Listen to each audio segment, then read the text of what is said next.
Len mamutie koncerny, ale aj obyčajní ľudia v každodennom živote dokážu ovplyvniť kvalitu ovzdušia. V Nemecku a štátoch Beneluxu stále viac ľudí využíva elektrické bicykle.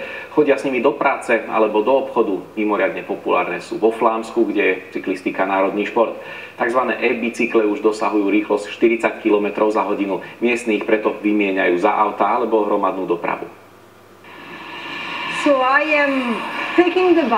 Je veľmi príjemné chodiť do práce na elektrickom bicykli. Z domu to mám 35 km. V aute iba človek sedí, hnevá sa na zápchy a nie je aktívny. Belgičanka Sabine pedáluje do práce takmer každý deň. Pred rokom si kúpila nový ekobicykel s elektrickým motorom, vďaka ktorému sa jej priemerná rýchlosť blíži k 40 km za hodinu. Tvrdí, že to bola najlepšia investícia v jej živote. Počas hodinovej cesty si zašportuje, vyvetrá hlavu a je to aj jej osobný príspevok v boji proti globálnemu oteplovaniu.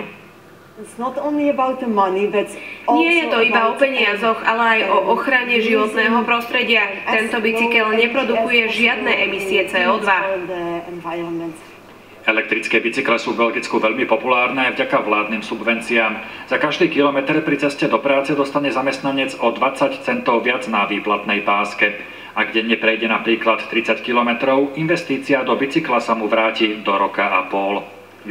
S týmto bicyklom môžete prejsť na jedno nabitie batérie až 160 km. Znova sa nabije za 3 hodiny a môžete pokračovať. Je to výborná alternatíva na dovolenkové aktivity alebo cestu do práce.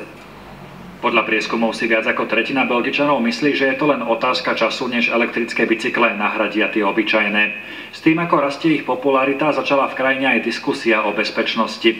Ekobicykle, ktoré majú rýchlosť vyššiu ako 25 km za hodinu, musia mať podľa nariadenia vlády poznávaciu značku. Samozrejmosťou je aj príľba a havarijné poistenie. Z Bruselu Štefan Hudec, RTVS.